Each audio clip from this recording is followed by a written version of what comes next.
vivemos na sociedade. Segura na pressa aí, viu?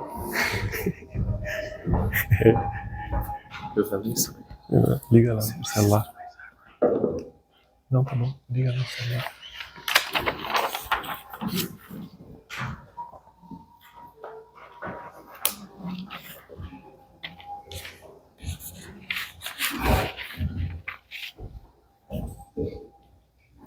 Boa tarde a todos. Que a paz do Mestre Jesus possa estar com cada um de nós. Que possamos voltar os nossos pensamentos ao alto, ao divino, buscar essa conexão que se faz tão importante para as nossas vidas. E se estamos aqui hoje, é porque estamos nos sentindo a necessidade de evoluir. É uma busca que fazemos. E é o Cristo que nos traz essa condição através do seu pensamento, dos teus ensinamentos, e que foram ensinamentos tanto em palavras como também, principalmente, em ações. Imaginemos um espírito em condição mediana, recém-chegado ao mundo espiritual. Vamos imaginar que esse espírito é um ser com alguma bagagem de conhecimento da doutrina de Jesus. Ele tem um certo conhecimento evangélico. Imaginemos que essa pessoa recém-chegada ao mundo espiritual seja cada um de nós. E vamos refletir neste exemplo como se fôssemos nós próprios adentrando a esse mundo espiritual. E lá, recém-chegados, a partir do momento em que adentramos ao mundo espiritual com um certo conhecimento de que estamos realmente desencarnados, começamos a refletir tudo aquilo que fizemos de bom e de ruim aqui na Terra. Por sermos seres ainda imperfeitos, ainda nessa caminhada, lógico que tivemos equívocos, lógico que tivemos desacertos, mas também tivemos acertos. Pelo conhecimento que temos do Evangelho, tomamos algumas atitudes, ou várias atitudes positivas. Entretanto, dado o nosso grau de conhecimento, começamos a perceber que desperdiçamos, de alguma maneira, algum tempo. Que algumas oportunidades passaram, que deixamos de nos calar quando era necessário calar, que deixamos de agir quando era necessário agir, que não fizemos todo o bem que poderíamos ter feito. E fica em nós, pelo grau de consciência que temos, aquela sensação de que perdemos, deixamos esvair um tempo precioso aqui na Terra, que teríamos a chance de ter feito muito mais. E a partir disso, a nossa própria consciência se torna o nosso próprio juiz. Não vai ter um tribunal inquisidor, ou um tribunal a nos julgar, dizendo aquilo que deixamos de fazer ou fizemos de errado, porque a nossa própria consciência, dada a nossa maturidade que nos encontramos nesse mundo espiritual, nos permite fazer essa abordagem íntima e perceber aquilo que realmente poderíamos termos feito de melhor e não fizemos. A partir disso, surge no íntimo a necessidade do crescimento e do progresso. Então nós, estando no mundo espiritual, a partir de uma visão mais ampliada que temos, começamos então a buscar o crescimento para conseguirmos conquistar novos caminhos, novos patamares, novas alturas ao encontro do Mestre Jesus. E a partir disso, solicitamos aos nossos mentores nesse plano espiritual a ajuda necessária para conquistarmos novas tarefas. Então lá é dado a cada um o trabalho que fortalece a cada um de nós e que faz com que conquistamos novos benefícios, novas qualidades. E a partir de então, que trabalhamos duro nessa conquista de novos caminhos, é-nos dada uma nova oportunidade reencarnatória. Faço parêntese, temos o livro Voltei, do irmão Jacob. Esse livro, psicografia de Francisco Cândido Xavier, relata a história de um espírito bastante atuante quando encarnado no movimento espírita. E ao chegar no mundo espiritual, ele percebeu que os confrades deles dele, todos possuíam uma luz interna, dada as qualidades conquistadas aqui quando encarnados. E ele olhava para si e se sentia ainda opaco. Ele se via opaco. A luz que ele queria que fluísse de si ainda não vinha. E ele começou a perceber, a partir dessa análise que estamos tendo aqui agora, dessa reflexão, o tanto de oportunidade que ele deixou para trás, o tanto de coisas que ele poderia ter feito. Evidente que no decorrer da história, o irmão Jacob vai se redescobrindo, vai trabalhando até a conquista dessa sua luz. Mas é só para a gente perceber que, a partir do momento em que a gente tem um certo conhecimento do Evangelho, a gente tem uma certa maturidade espiritual, é a nossa própria consciência que vai nos cobrando aquilo que deixamos de fazer, o que poderíamos ter feito de melhor.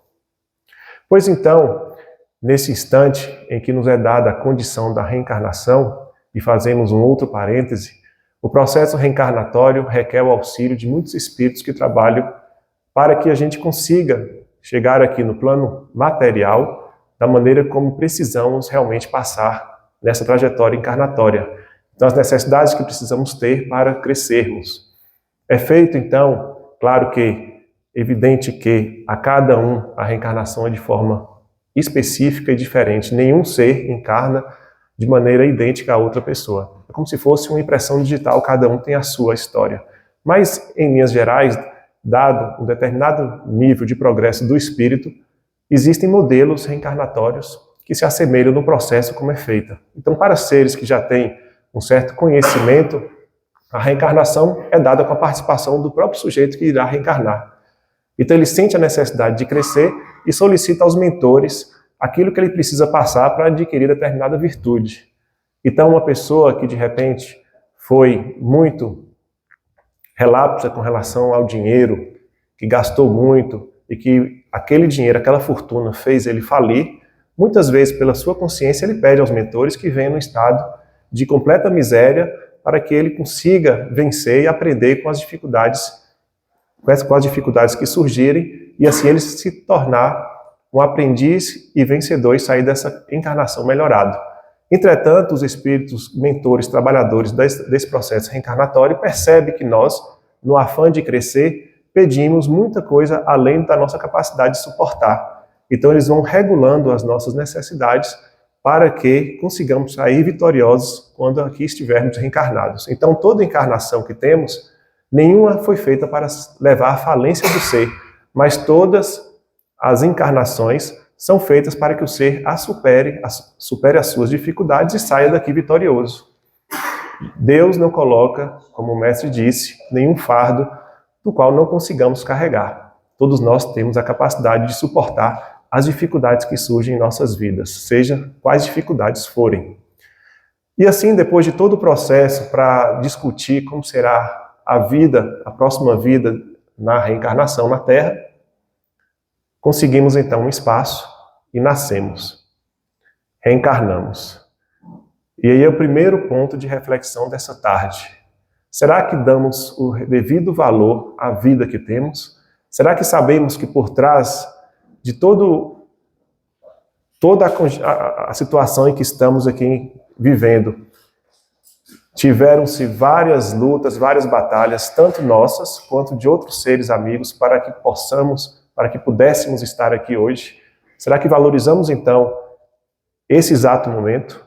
É uma reflexão que temos que pensar a cada dia para que a gente consiga valorizar esse momento que estamos aqui. A vida é tão importante, a vida na Terra principalmente, também dizendo assim, é tão importante que se qualquer pessoa aqui da Terra oferecerem para vocês a fortuna do mundo todo em função de seus membros e de sua visão e de sua audição, eu acho que ninguém vai vender.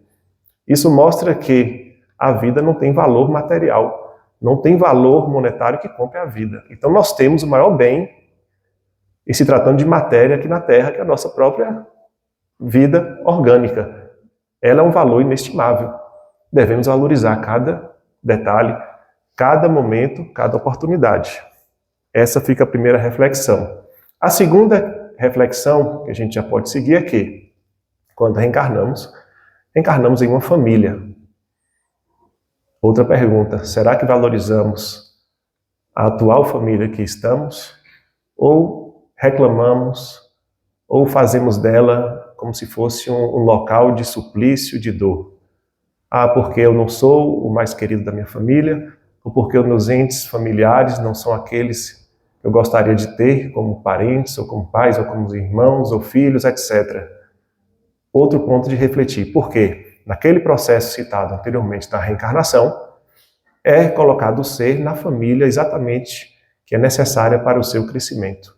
Porque na família encontramos os nossos afetos, mas também encontramos os nossos desafetos. É o momento que Deus nos permite ter esse contato direto com aqueles que talvez tenham sido os nossos algozes, ou nós tenhamos sido os algozes deles, para que a gente se retrate, para que a gente se perdoe, para que a gente consiga realmente ter a reconciliação. E aí, na família, na reencarnação, tem exatamente o processo do esquecimento, que justamente permite que o ser se aproxime com aquele outro que talvez tenha provocado em outras vidas situações terríveis e difíceis, e que, se tivesse o componente da lembrança, nunca seria possível essa aproximação. Mas o esquecimento permite que se realize essa aproximação para que, então, consigamos a reconciliação e justamente vencer mais uma etapa, resgatar mais uma tarefa e sair daqui melhor do que aqui chegou. Mas o ponto base é que a família se torna um ponto essencial por ser a base da sociedade. Se estamos tratando hoje do homem de bem na sociedade, homem de bem, claro e evidente, refere-se a todo ser humano de bem, homem, mulher, e se tratando da sociedade, temos a família como célula base. É na família que o homem faz o seu intensivo de aprendizagem para o convívio social. Pois, como foi dito há pouco, se na família reunimos afetos e desafetos, nós não conseguimos, dentro de uma família, esconder a nossa identidade, porque é onde cada um se revela como é. As pessoas se veem como realmente, elas são vistas como realmente são. A gente não consegue segurar máscaras dentro da família como se consegue fazer na sociedade, onde a gente coloca aquela máscara da simpatia e perante os outros que não te conhecem a fundo, você consegue apresentar sempre o melhor lado, o lado positivo, as qualidades. Dentro da família não tem como esconder, porque no convívio diário a gente não consegue manter determinadas falsas virtudes, porque essas falsas virtudes uma hora desmoronam. Mas na sociedade a gente consegue manter determinada aparência que na família não se consegue. Na questão 775 do Livro dos Espíritos, qual seria para a sociedade o relaxamento desses laços de família? E a resposta é bem direta, um aumento do egoísmo. O ser humano foi feito para viver em sociedade. E assim, nas questões a seguir, 766, se a vida social está na natureza, a resposta certamente que sim, pois Deus não deu os dons da fala ou os dons do convívio para o homem para que ele vivesse isolado. É dado ao homem viver no isolamento. Aquele que pensa em isolar-se da sociedade por achar que a sociedade é problemática, só traz dificuldades, e eu vou me afastar para viver isolado, esse também está pensando de forma absolutamente egoística. Porque o ser para o crescimento necessita um dos outros. É preciso que se viva em sociedade para que o aprendizado se concretize. Ninguém cresce só, apesar de o crescimento depender exatamente de si próprio. A exemplo, podemos notar que o avanço tecnológico se dá pela comunhão de conhecimentos. Os conhecimentos acumulativos de uma descoberta passa-se para outra descoberta e vai dando sequência na evolução tecnológica, por exemplo. Se a gente está nessa sala, por conta da eletricidade, tiveram mentes pensantes lá atrás que desenvolveram determinados equipamentos para poder captar energia, seja da usina hidrelétrica, seja do sol, seja de onde quer que seja, e transmitir essa energia. Eu poderia apostar que se de repente desligássemos aqui a questão energética de conquista, talvez nenhum de nós conseguiríamos religá-la, porque a gente não tem esse conhecimento lá para fazer isso. Isso mostra o quê? Que dependemos um do outro, para que de repente essa energia esteja aqui, alimentando essa sala, esse ambiente. E assim, se assim se sucede nas questões físicas e tecnológicas, diga lá nas questões morais. Porque a partir da dificuldade que o outro se apresenta perante nós, é que a gente consegue perceber aquilo que nos falta.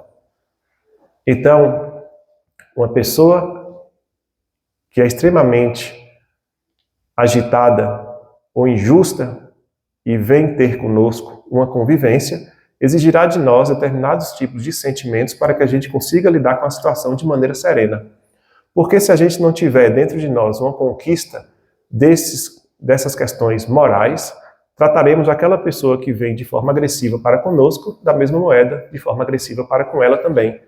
Então a questão da abordagem desse convívio um com o outro vai permitindo que o outro, através daqueles defeitos que ele apresenta, mostre os nossos próprios defeitos também.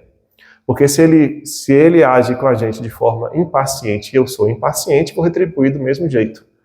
Mas à medida que vou percebendo que essa não é a atitude, a abordagem correta, e vou trabalhando essa impaciência e me torno um ser paciente, nenhum outro ser vai me tirar essa paciência, porque já foi uma conquista minha. Eu já adquiri essa virtude.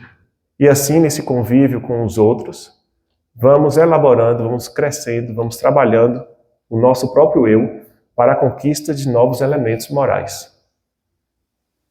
O convívio, então, permite que a gente consiga desenvolver moral e intelectualmente as nossas capacidades e as nossas habilidades.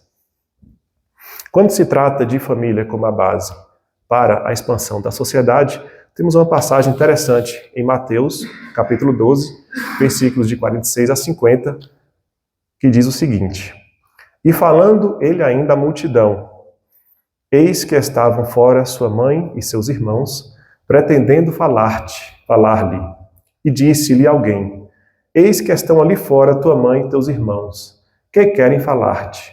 Porém, ele respondendo, disse ao que lhe falara: Quem é minha mãe? E quem são meus irmãos?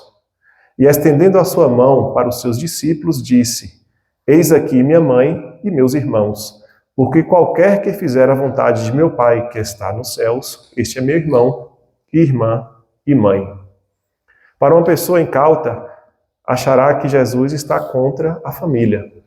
Entretanto, a gente percebe nessa passagem que o Mestre Jesus está ampliando o conceito de família que parte dos laços familiares consanguíneos para a família universal, uma vez que foi o próprio Mestre que nos trouxe a mensagem do Pai Nosso, aquela oração, Pai Nosso que todos nós sabemos, chamando Deus de Pai, Deus todo amor, toda bondade.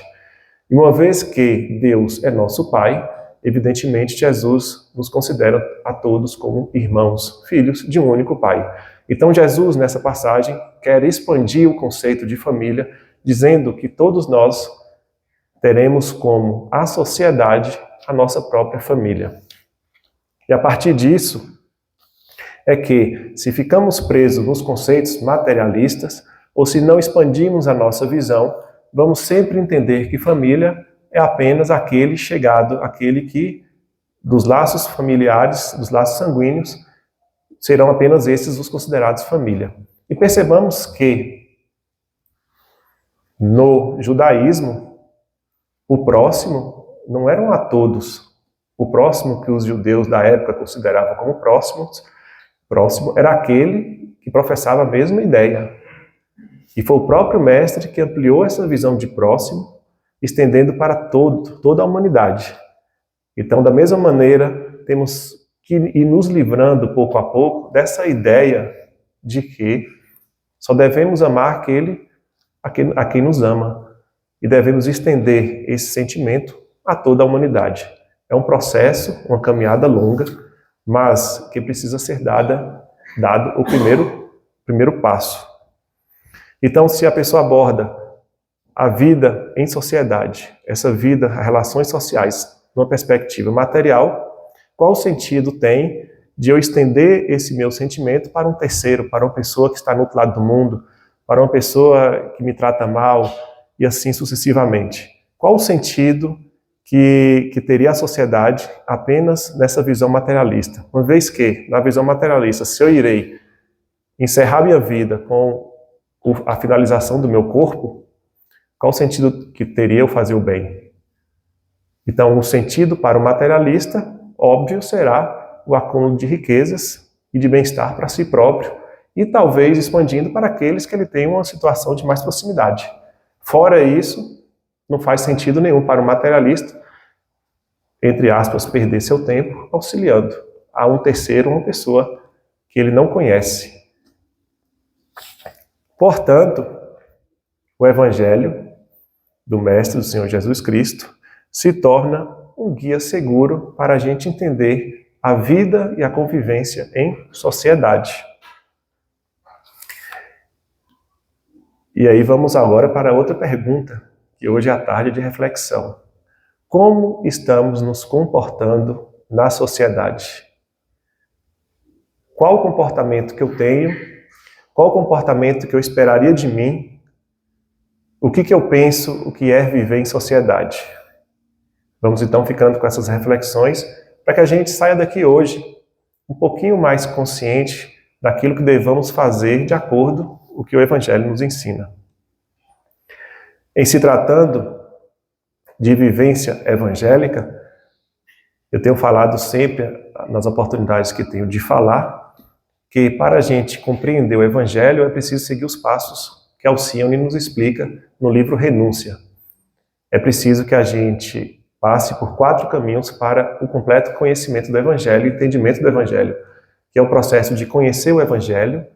Depois que a gente passa a conhecer determinado assunto do Evangelho, a gente reflita sobre aquele assunto.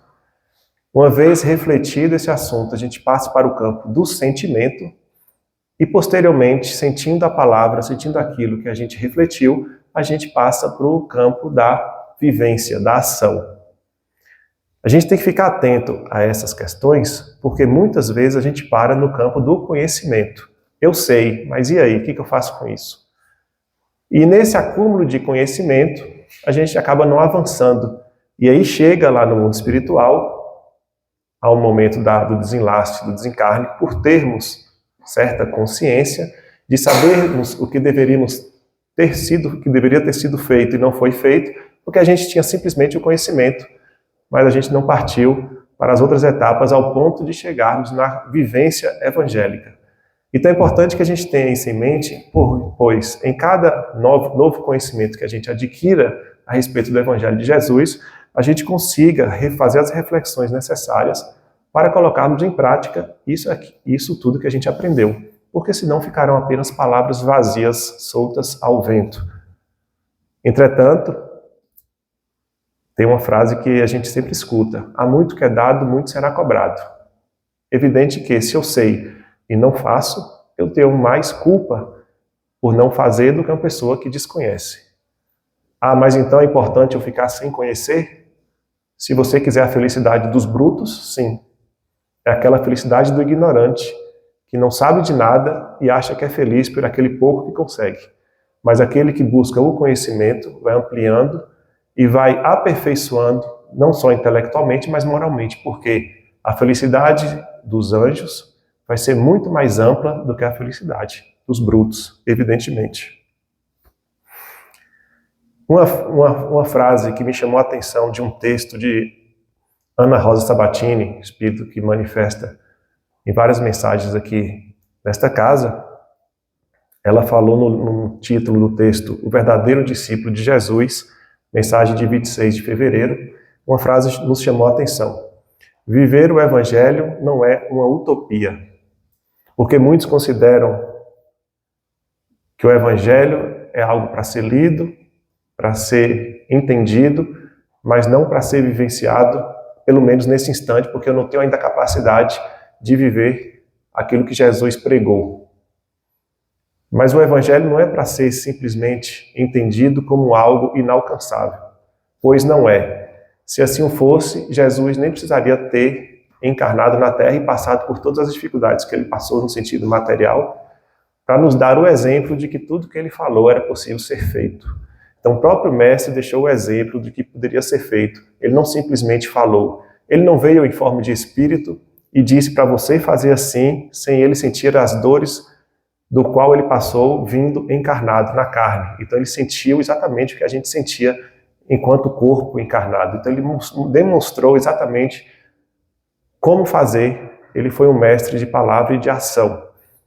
Exatamente, ele mostra que tudo aquilo que ele ensinou é possivelmente, perfeitamente exequível. Conseguiremos fazer, executar. E aí adentramos a respeito do homem de bem que está no Evangelho. Essa passagem também se encontra no livro dos Espíritos. Ela primeiro foi escrita no livro dos Espíritos e Kardec transportou para o Evangelho, dando alguns complementos. E eu aconselho que cada um possa ler essa passagem depois, que está no Evangelho, no capítulo 6 de Perfeitos, do Evangelho segundo o Espiritismo, no capítulo 17. E esse homem de bem, ele tem 3 características ali nesse texto, que é o homem de bem com relação a si próprio, como ele se comporta, o homem de bem com relação a Deus e o homem de bem com relação ao outro, portanto, o homem de bem com relação à sociedade. E o homem de bem com relação a si próprio e com relação a Deus, podemos dizer que é como a forma que esse homem de bem pensa. O homem de bem pensa de uma maneira e age de outra maneira. E no texto encontramos: o homem de bem pratica a lei de justiça, amor e caridade da melhor forma possível. Por isso só já seria o resumo de todo esse texto. Ele pratica a lei de amor, justiça e caridade. Mas passando para a interrogação de si próprio, que é a relação de como ele pensa a respeito de si próprio, ele faz a interrogação da sua consciência sobre os seus próprios atos. E aí lembramos que Santo Agostinho nos falava: para que a gente se melhore é preciso o autoconhecimento. Para que a gente coloque a cabeça, antes de colocar a cabeça no travesseiro, ou no final do dia, revermos o que fizemos de bom e o que fizemos de ruim. Observarmos as nossas atitudes para a gente dar reforço ao que foi positivo e tentar vencer aquilo que foi de negativo. O Evangelho, o fim útil do Evangelho do Cristo, não é o autoconhecimento. O fim útil é a transformação moral do ser. O autoconhecimento se torna uma forma de alcançarmos essa transformação moral. Uma das formas que a gente consegue utilizar para esse crescimento. É preciso, então, varrer a nossa própria consciência. E o homem de bem pensa assim. Ele faz essa reflexão. E que a gente consiga, a partir desse exemplo do homem de bem do Evangelho, tirar proveito para a nossa prática cotidiana, a nossa prática diária. Porque esse homem de bem do Evangelho é um texto exatamente prático de como deve proceder o ser que segue o Evangelho do Cristo. E a partir dessa interrogação que ele faz a si próprio, ele começa a perceber se não violou a lei de Deus, que é essa lei de justiça, amor e caridade. Ele faz uma varredura se não cometeu o mal, se fez todo o bem que podia realizar, se não deixou de escapar voluntariamente uma ocasião de ser útil. E a gente percebe que às vezes a oportunidade de ser útil surge, mas a gente se esquiva, talvez por preguiça, talvez por má vontade, ou talvez por egoísmo, não tenho tempo para isso. Vou fazer uma atividade que me compraz, não vou deixar meu tempo em função disso. E a gente começa a observar que a gente vai perdendo oportunidades. E se ninguém tem o que queixar dele? E a gente percebe que essas observações que ele faz, é preciso que a gente pare, reflita e faça o que Santo Agostinho nos ensinou. Faça essa reflexão para ver se realmente a gente tem esses quesitos aí nos alertando a respeito da vida que tivemos, do dia que tivemos. Se a gente deixou a oportunidade de fazer o bem, se alguém tem alguma circunstância de falar mal da gente, se a gente não cometeu o mal, se a gente não descumpriu a lei. Então o homem de bem tem essa forma de pensar. Ele é ativo nesse pensamento constante de ficar varrendo a si próprio para perceber se ele não está cometendo nenhuma falha, nenhum erro. Com relação a Deus, o homem de bem, ele tem fé no Pai Celestial, na sua bondade, justiça e sabedoria. Ele tem a fé no futuro e ele coloca os bens espirituais acima dos bens materiais. Ele aceita todas as provações e expiações sem murmurar. Com relação à fé, a gente tem uma passagem, lembrei aqui exatamente agora, de Francisco de Assis, música que foi cantada há pouco, em que ele estava em dupla, ele mais outra pessoa pregando. Saía Francisco de Assis, o grupo dele saía sempre em duplas para fazer a pregação do Evangelho. E ele, com a sua dupla, ele estava já chegando em um determinado horário e estava muito frio e não tinha nenhum abrigo por perto. Até o ponto que eles encontraram uma espécie de um mosteiro. E lá eles iriam bater na porta para poder passar a noite. Porque se eles ficassem ao relento, já estava começando a nevar, eles certamente morreriam de frio. Então bateram a porta, alguém perguntou, o porteiro abriu aquela janelinha de madeira e perguntou quem era, e ele disse, é Francisco de Assis. E o porteiro falou, mentira, não é Francisco de Assis. E fechou a porta, e mesmo com a insistência, eles não conseguiram. A dupla de Francisco de Assis começou a desesperar. E agora, o que seremos de nós? Nesse frio que está por vir, que já está chegando, iremos morrer, padecer aqui nesse momento. Entretanto, Francisco de Assis começou a dançar, pular, cantarolar. E essa alegria de Francisco de Assis incomodou a sua dupla. Espera lá, estamos para morrer, e o senhor está cantando, pulando e dançando? E ele respondeu, é que pela primeira vez na minha vida estou 100% nas mãos de Deus. Percebamos a fé de Francisco de Assis, é a fé que devemos alcançar através deste exemplo do homem de bem.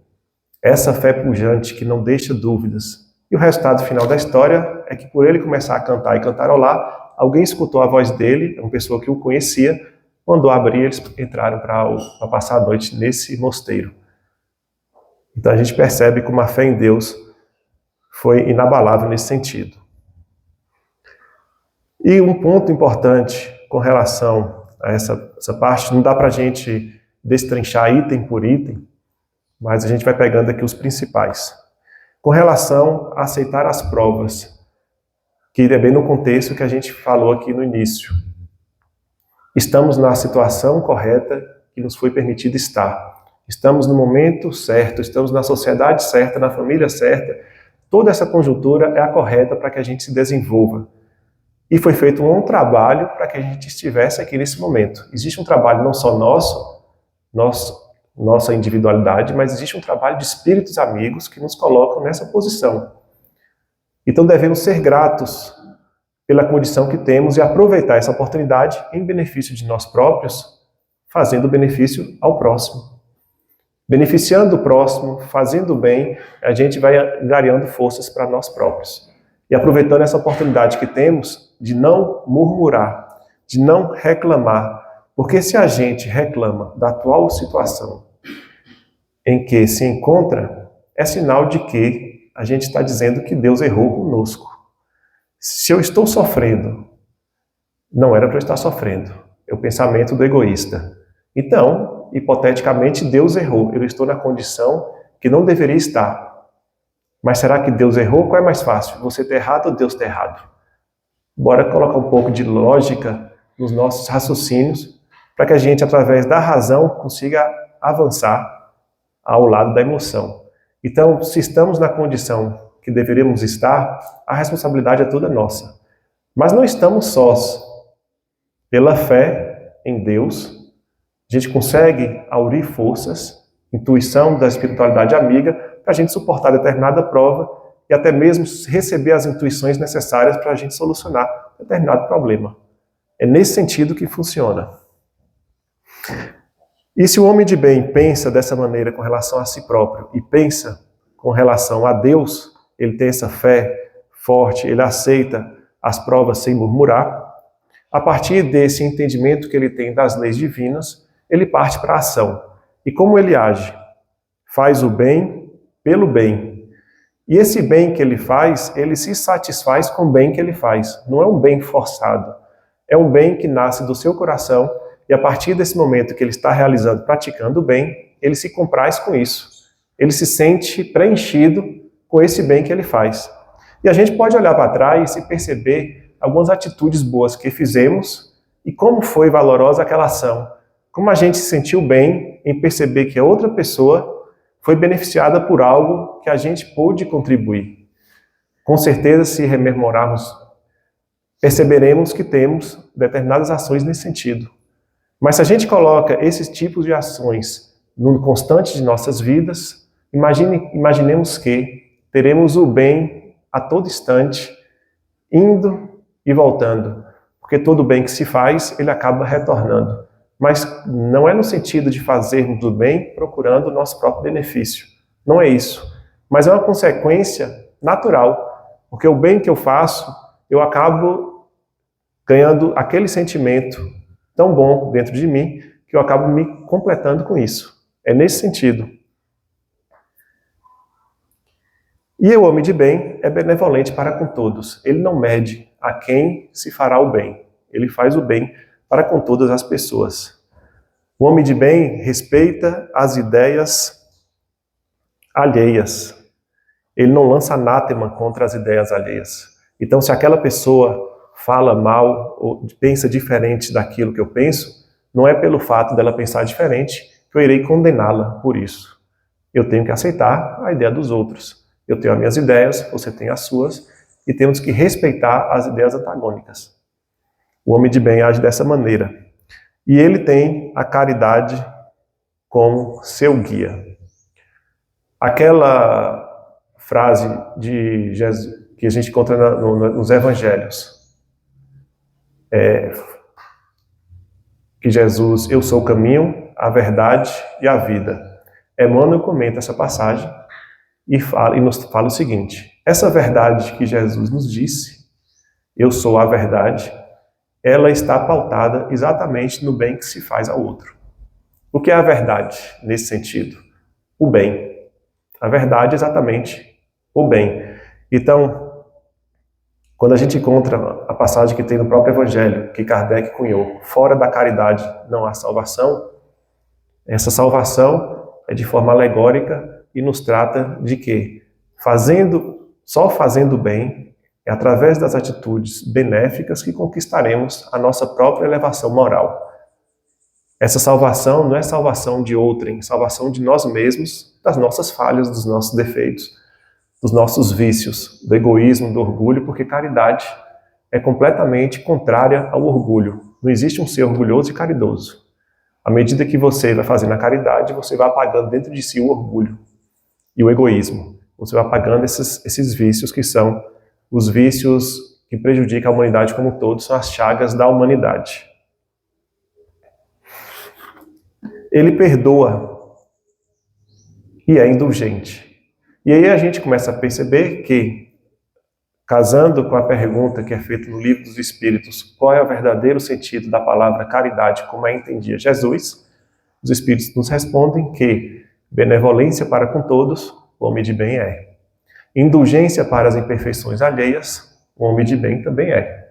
E perdão das ofensas. E percebamos que o sentido da palavra caridade, como entendia Jesus, não fala de fazer o bem material. Coloca-se como verdadeira caridade aquilo de essência que o ser carrega, questões de sentimentos. É evidente que fazer o bem material é uma forma de caridade. Mas aquele que faz o bem, aquele que possui a caridade na sua essência, óbvio que ao sentir a necessidade do outro que precisa de um pão material, ele automaticamente suprirá aquela necessidade. Mas a essência que tem que prevalecer é o bem que se faz, ele está no íntimo de cada um. Então, a gente pode até categorizar isso de forma crescente. Benevolente para com todos, faz o bem para com todos. A gente pode até fazer o bem para com todos de maneira simplificada. Quando a gente passa para a indulgência, aquilo que eu não aceito no outro, eu não sou indulgente. Quando eu sou indulgente, as ações que o outro pode tomar, mesmo que seja completamente errada, eu vou entender que ele tem a permissão de errar. É dado a mim fazer o correto, mas a ele tem o direito de errar. E a gente tem que ter essa capacidade de entender que o outro pode errar quanto quiser, ele tem um direito de errar. A gente não está falando aqui de ser conivente com o erro, não é nesse sentido. É no sentido de entender que o outro é capaz de errar. Assim como o homem de bem entende que se ele pode errar, o outro também pode, cada um no seu grau de maturidade. E a indulgência é o erro que a pessoa tem para com a sociedade ou para com o terceiro. Mas quando esse erro que o outro tem é para consigo próprio, aí entra a questão do perdão.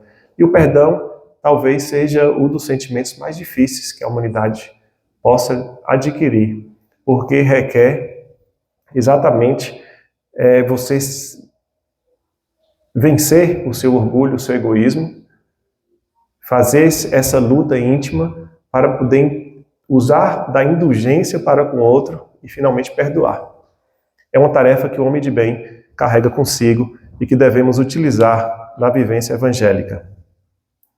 O homem de bem, ele não se envaidece e ele não abusa dos bens de que possua. Ele é humilde. A humildade é a base para a gente poder adentrar os conhecimentos evangélicos. Sem a humildade, a gente não coloca Deus na posição de que Deus é nosso Pai. A gente sempre vai querer confrontar algo e a gente vai se colocar numa posição maior do que a gente realmente é. Mas a humildade também não é se colocar abaixo do que a gente é. A humildade é exatamente dizer, reconhecer quem somos, como somos, dentro das nossas limitações e das nossas qualidades. E a partir dessa humildade a gente consegue abrir campo para o entendimento do Evangelho.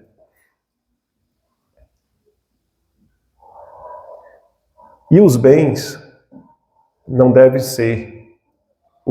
A gente percebe que tudo que nos é dado não será cobrado depois, como foi dito, muitas vezes pela nossa própria consciência. Então, os bens que o homem de bem possui, ele não utiliza somente para satisfação própria. Muito pelo contrário, ele utiliza mais para a satisfação da sociedade, da contribuição que ele pode dar à sociedade. Isso não é dizer que a pessoa que tem recursos está condenada, não é isso. É a forma como você entende esse recurso e como você aplica esse recurso. Se você utiliza dos bens que você possui apenas para a satisfação própria, você está indo de encontro ao que o Evangelho nos traz. Você está sendo egoísta. Mas se você utiliza dessas capacidades, e a gente pode entender como bens não só os bens materiais, mas também o intelectual. Muitos têm facilidade de conquistar as coisas, outros têm mais dificuldades, se tornam bens. Aquela parábola do talento, em que é dado 3 moedas, 5 moedas, e a pessoa consegue, depois que o patrão retorna, perceber o que foi feito dos talentos. Os que ganharam 2 e 5 talentos, multiplicaram os talentos. Aquele que ganhou só 1 talento, enterrou o talento. Será que estamos enterrando essa oportunidade que temos? Dos bens, tanto materiais quanto os bens com relação a conhecimento e capacidade que temos de realizar o bem? Será que estamos enterrando esses talentos ou estamos produzindo, multiplicando e espalhando?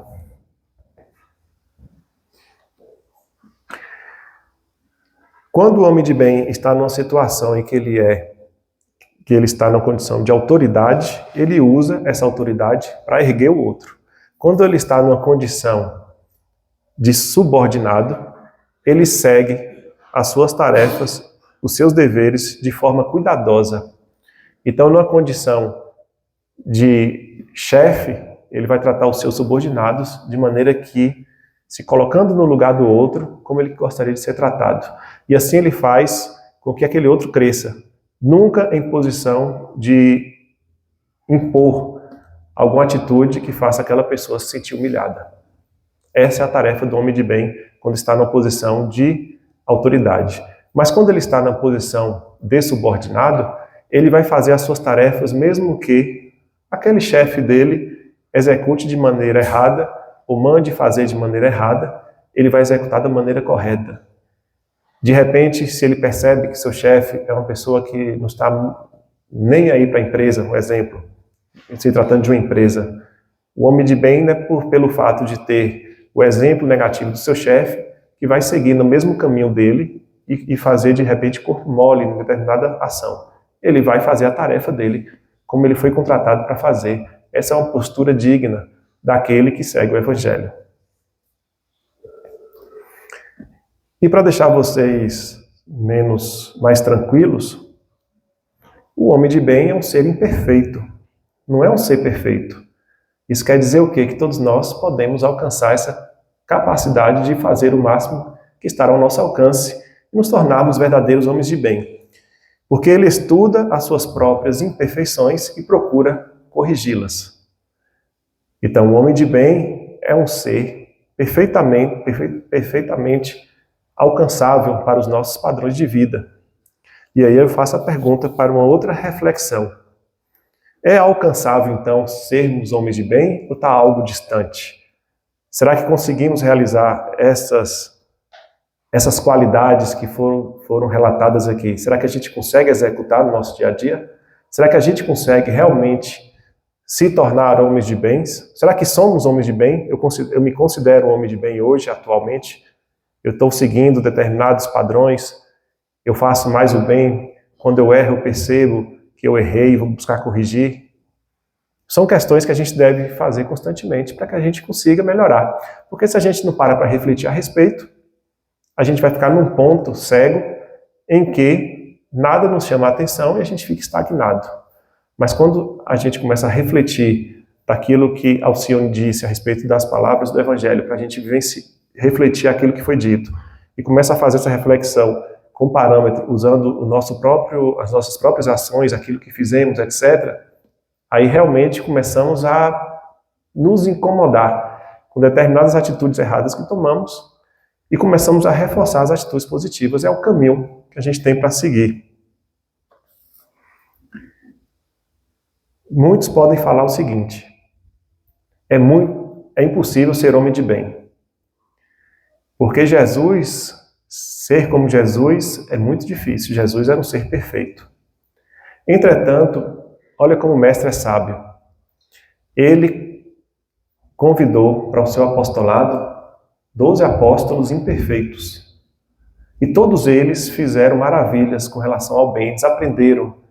Eles acompanharam o mestre Jesus e fizeram atividades que permitiram que nós hoje conheçamos o Evangelho. Assim como Paulo, que na figura de Saulo perseguiu os cristãos, assassinou a várias pessoas através dos julgamentos impiedosos, mas no momento que ele descobriu Cristo, ele mudou completamente as suas atitudes e fez com que o Evangelho também chegasse com muita propriedade para os dias atuais.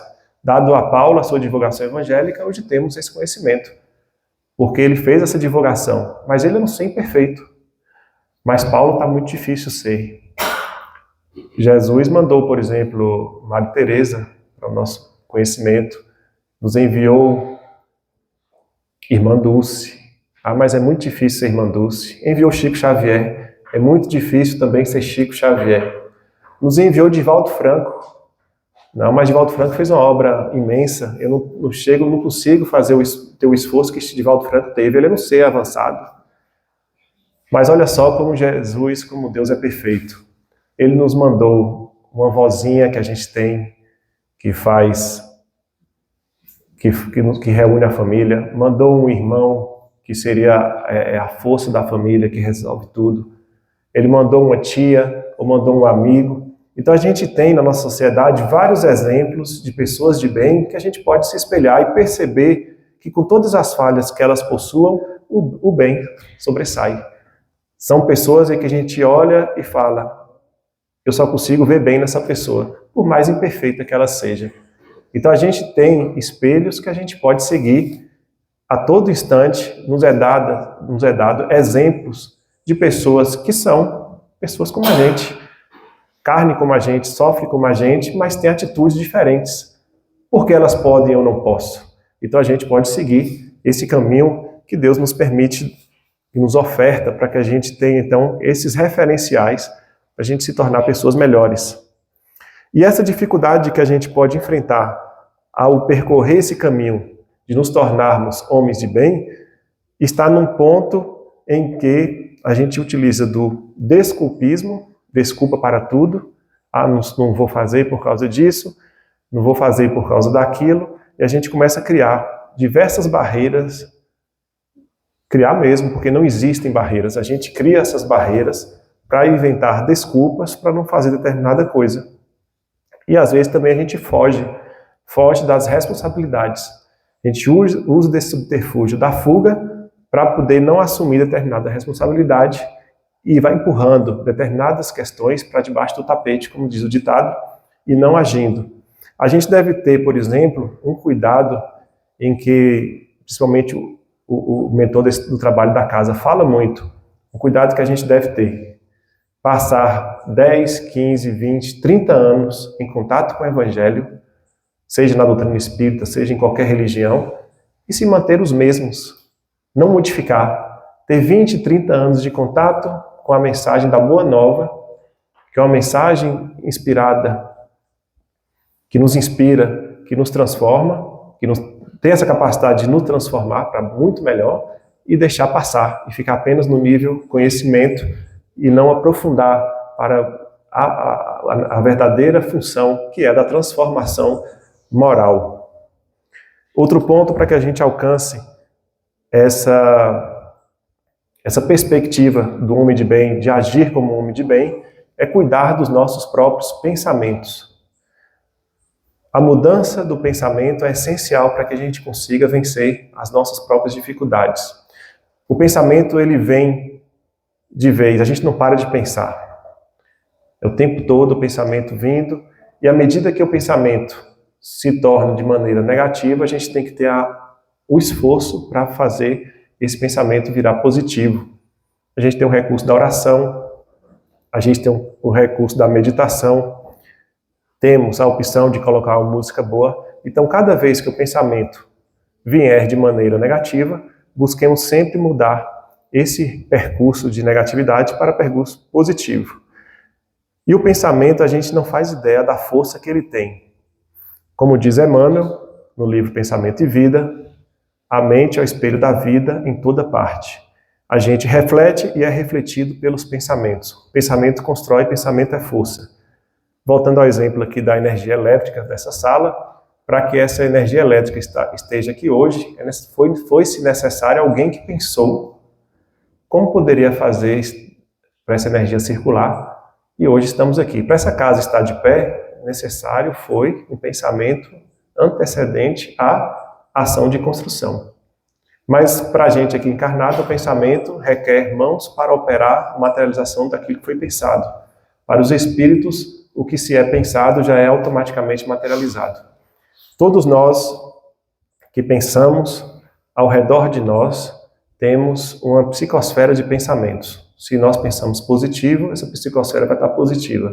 Se negativo, estará negativa. É como se fosse esse pensamento que circunda, que é de onde nós emanamos nosso pensamento, fica em torno de nós, é como se fosse a nossa impressão digital pelo qual os espíritos conseguem nos perceber. Então, se um espírito chega e aproxima de nós, ele faz a leitura de quem nós somos exatamente pelo aquilo que emanamos de pensamento. Daí a importância do pensamento. As cidades espirituais são construídas pelo pensamento. Os umbrais da vida, zonas trevosas, conjunção de várias pessoas desequilibradas e que a emanação do pensamento delas gera aquele ambiente. Pensamento é muito força. Tudo que a gente pensa, a gente pode conquistar. Não se fala tanto que A e B e C conquistaram os seus sonhos. Para a conquista dos seus sonhos, teve que pensar. A partir do pensamento, ela conseguiu chegar até a execução daquilo que ela queria. Pensamento é força. Eu posso dizer aqui para vocês, como já disse outra vez, não pensem em uma maçã vermelha. Eu garanto que todos pensaram. O pensamento não consegue entender o não. Então, se a gente começa a pensar negativo, é o que vocês estão buscando, é aquela negatividade. Se eu sou de queixume e de reclamação, é que eu estou buscando aquilo ali. Se eu vivo pensando que nada vai dar certo, você já está a meio passo de não conquistar o que você quer, porque você está querendo que não dê certo. Portanto, vigiemos o nosso pensamento. Para dar ação a esses pensamentos, já estou no final, temos a vontade que coordena esse pensamento. Então, para que eu faça essa mudança de pensamento, eu preciso colocar a vontade. A vontade é o esforço que eu faço para fazer determinada ação. Então, se eu não tiver vontade, toda essa fala de hoje, toda essa reflexão de hoje, ela vai ficar de escanteio. É preciso ter vontade para as pequenas coisas da vida, todas as atitudes positivas que queiramos tomar.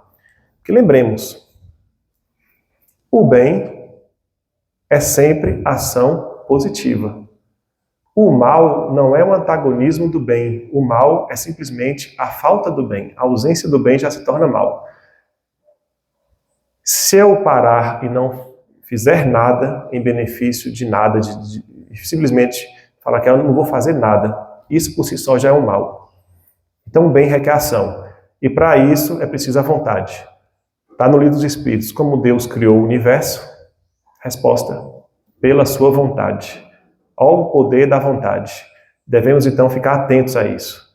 Para que a gente posicione os nossos pensamentos no caminho correto, é preciso, antes de tudo, utilizar a vontade para que a gente consiga, então, caminhar pelo caminho mais acertado. Lembro aqui Ângelo citou aqui o NEP, e a gente estudou pela passagem do paralítico de Cafarnaum. E a gente pode observar, dessa lição a gente pode tirar inúmeros aprendizados. Mas o que eu vou extrair hoje é exatamente esse da vontade. Que a gente precisa buscar as coisas de bem. A gente precisa ter esse esforço próprio. E a história do paralítico de Cafarnaum, ela está contida em Marcos, capítulo 2, versículos de 1 a 12, e narra a história de que o paralítico, ele queria visitar Jesus. Só que Jesus estava em uma casa, provavelmente a casa de Pedro. E nesta casa ele estava conversando com várias pessoas, inclusive lá tinham os escribas, mas outras tantas pessoas estavam lá junto com Jesus. Jesus andava com as multidões. E ao redor da casa que estava lotada também tinha uma multidão rodeando essa casa. E o paralítico chega carregado por 4 amigos. Como é que conseguiremos encontrar Jesus? Porque ele queria a cura. E aí já temos o esforço do paralítico de buscar. Ele estava paralítico, ele tem a fé, ele foi ao encontro de Jesus, ele foi na busca de Jesus, ele teve a ação de ter vontade para poder fazer aquilo.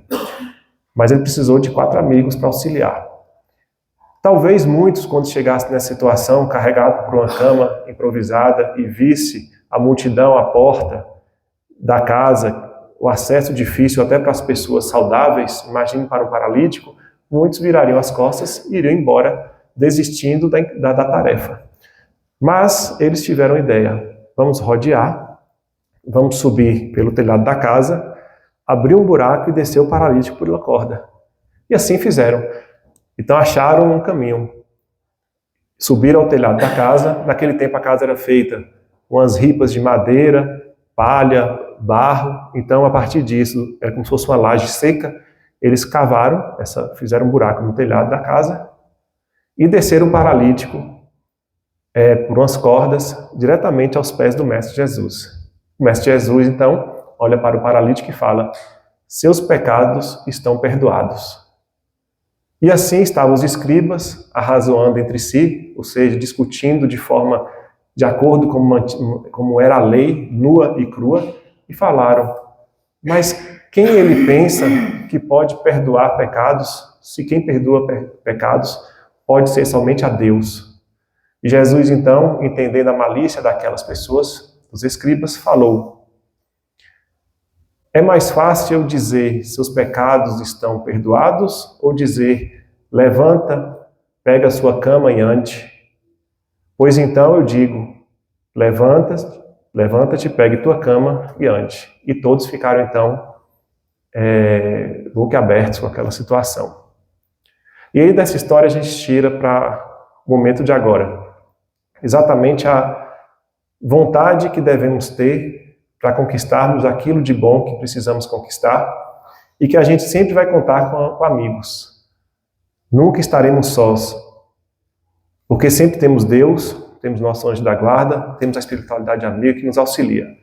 Então, diante dessa dificuldade que o paralítico tinha, ele contou com 4 mãos amigas para auxiliá-lo. Mas ele teve, antes de tudo, a vontade, porque ele podia falar para os amigos, vamos voltar, não vai ter condição. Mas ele confiou, é a fé, seguiu em frente e foi até o encontro de Jesus Cristo. É um que a gente pode conquistar, cabe a cada um de nós fazer. E se todos nós estamos no mundo, temos uma passagem do Evangelho, nesse mesmo capítulo, Sede Perfeitos, o homem no mundo por um espírito protetor. E o homem no mundo não é aquele homem que vai viver isolado das coisas do mundo. O homem deve viver no mundo, contanto que não pertença ao mundo. Tenhamos essa sabedoria de entendimento. Nós estamos de passagem.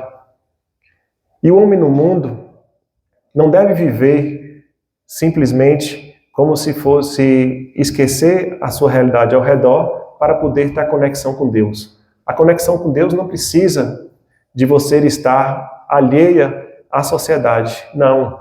Viva na sociedade com os homens da sociedade, com os homens da época, de acordo com os costumes. Mas o Espírito nos fala, esse Espírito protetor, mas vive em cada situação colocando Deus antes de começar uma tarefa e após terminar essa tarefa. Peça ajuda antes e a bênção de Deus e agradeça a Deus ao término da tarefa. A cada atitude que formos ter no mundo, pensemos em Deus.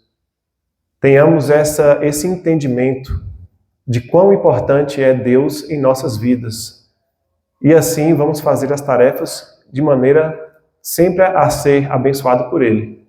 Então, por exemplo, se eu estou no mundo, como recusar um convite de um aniversário, de uma comemoração de alguém que formou, de um casamento? Como vou recusar esse convite porque eu não posso misturar no mundo? Não é isso. A questão não é essa. Percebamos que o Mestre Jesus esteve no casamento e ele multiplicou, transformou a água em vinho. Jesus participava com seus. Jesus sentou à mesa com os publicanos. Jesus compartilhava daqueles momentos. Jesus viveu na sociedade daquele tempo. Nós também faremos assim, mas sempre lembrando de Deus. Porque aí chegamos numa confraternização, alguém está falando mal no grupinho de outra pessoa, não vou compartilhar com aquilo. Alguém está fazendo algo errado, vou tentar dar uma sugestão para que não faça. Se não, a pessoa não aceitar, não vou escandalizar aquela situação. Então, assim, eu vou estar naquela posição sempre pensando em Deus, agindo da melhor maneira que me cabe. Então, que fiquemos com essas reflexões à tarde, que possamos agir conforme o homem de bem, buscando nas pequenas coisas do dia a dia, que a gente pode dar os passos mais curtos, mais fáceis, para a gente ir aí ampliando a nossa caminhada, tendo mais forças, aurindo mais vontade também em cada atitude, em cada ação, buscando o pensamento positivo, lembrando sempre dos ensinamentos do Mestre Jesus. Que o homem de bem possa ser a nossa meta. Obrigado por todos. Que assim seja.